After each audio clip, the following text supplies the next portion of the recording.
31절입니다. 31절은 다시 돌들을 들어인데 예수님께서 아버지 성부와 아들 성자의 그 본질과 목적에 있어서 하나이며 자신이 아버지와 하나이라고 말씀하시자 유대인들은 또다시 돌을 들어 치려고 하였다고 합니다. 그들이 돌로 치려고 한 것은 한 사람이면서도 하나님이라고 주장함으로써 하나님을 모독했다고 생각했기 때문입니다.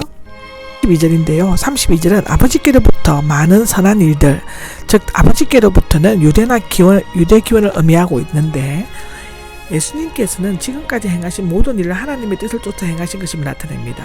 돌로 치려고 하느냐라고 현재형으로 돌로 치려고 막 시도를 하는 것을 의미하는데 지금 그들은 돌을 든 손을 뒤로 젖혀 예수님을 향해 던지려는 위협적인 태도를 취하고 있었다고 레위기 24장 16절에는 기록하고 있습니다.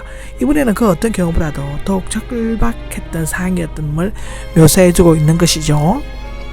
33절입니다. 33절은 선한 일이 나오는데 선한 일은 선한 목자가 하는 일들을 말하고 있는 것입니다.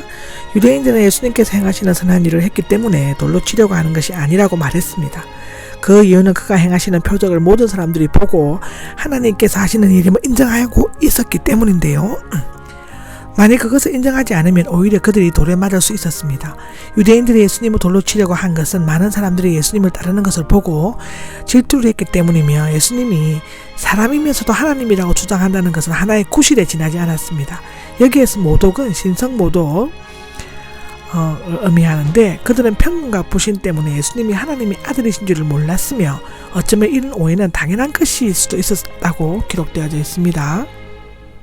34절입니다. 34절은 내가 너희를 신들이라고 말했다인데 여기에서 율법은 모세 오경뿐만 아니라 구약성경 전체를 의미한다고 볼 수 있는데요. 이 구절은 시편 82장 6절을 인용한 것입니다.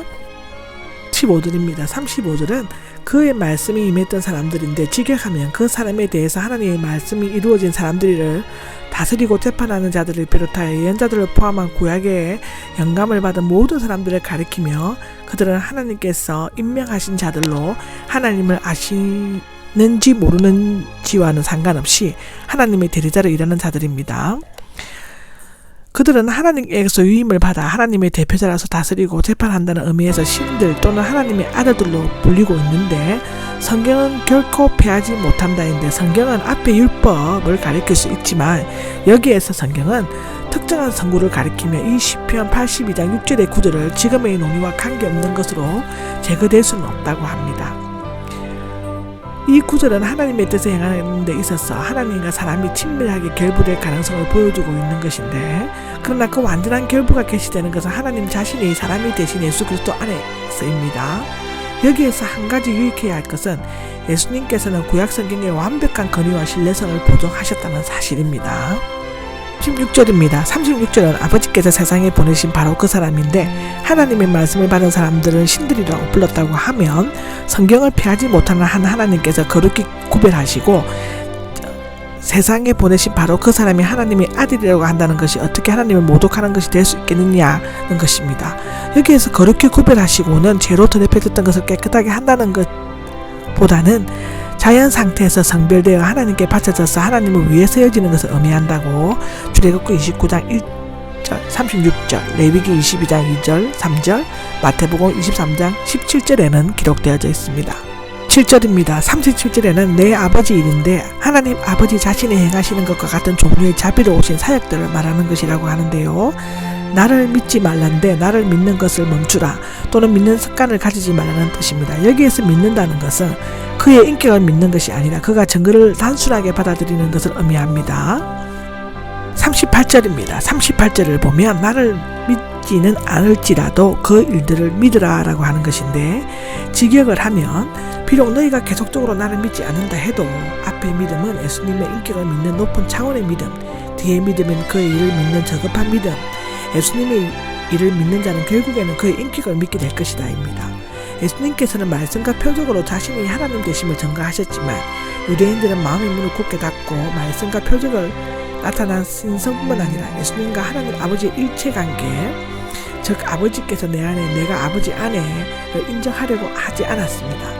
믿음의 결과는 지식인데 믿기 위해 아는 것이 아니라 알기 위해 믿는 것인데 믿음은 지식보다 먼저라는 것은 요한복음의 중심 사상입니다. 꼭 기억하시기 바랍니다. 믿음은 지식보다 먼저입니다. 19절인데요. 붙잡으려고 했지만이 나오는데 공의에 넘기기 위한 것이 아니면 돌로 치려고 했는지는 알 수 없지만 그의 때가 오기까지 그를 잡거나 죽일 수는 없었다라고 합니다. 입니다. 요단강 건너편이 나오죠. 이곳은 베레아나 데가볼리 지방으로서 세례자 요한이 세례를 주던 곳은 베다니, 즉 나사로가 살던 베다니와는 다른 곳이었다고 하고요. 유대인에게서 배척을 당하신 예수님은 공생의 활동을 시작한 곳으로 다시 돌아와 머무셨는데 기록되어 있지는 않지만 이곳에서 말씀을 전하면서 표적을 행하였을 것이라고 합니다. 이곳에는 수전절, 즉 12월 하순 이후 6월절, 다음에 4월 중순 때까지 약 4개월 정도 머물렀던 것으로 추정됩니다. 그 사이에 나사로를 살리시기 위해 유다로 다시 가시고 그 후에 에브라임 동네에 물러가 잠깐 동안 머무셨던 것으로 고려하면 실제로는 수주간 정도 머물렀을 것이라고 기록되어져 있습니다. 41절에는요. 요한이 모두 사실이었다가 나옵니다. 그들은 비록 세례자 요한의 표적을 행하지 않았지만 그가 예수님에 대해 말한 그것은 모두 사실이었다고 말했습니다. 예수님은 이 지역에서 많은 표적을 행하셨고 세례자 요한과 예수님은 결코 경쟁 관계에 있지 않았습니다. 예수님은 표적을 행하셨으며 진리 그 자체셨지만 세례자 요한의 표적은 행치 않았으며 다만 진리의 선포자였을 뿐이었습니다. 마지막 42절인데요. 많은 사람들이 그를 믿었다는데 예수님은 뜻하지 않는 곳에서 큰 한년과 많은 복음의 계시를 맺었습니다. 이미 3년 전에 세례자 요한은 이곳에서 전거의 목소리를 높였고 예수님은 힘겹게 복음의 씨를 뿌리셨습니다. 무려 이거 추수할 때가 되어 곡식을 거두시는 예수님과 제자들의 심정은 과연 어떠했을까요? 시편 126장 5절에서 6절을 보시면 됩니다. 이것으로서 요한복음 10장은 끝납니다.